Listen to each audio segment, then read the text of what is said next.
In my lab, we use deep think to design new semiconductors. We found that the result is awesome. We want to grow a 100 micron size of 2D semiconductor. Using the DeepSync suggested recipe, we got a size of 130 micron, the best result ever in our lab.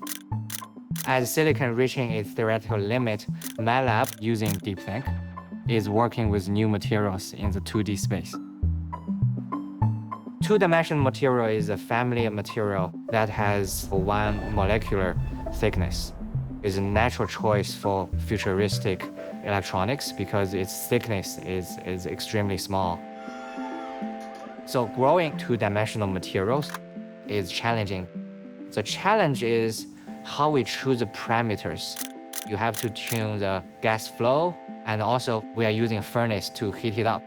It takes the expert weeks or even months to find the sweet spot in the parameter.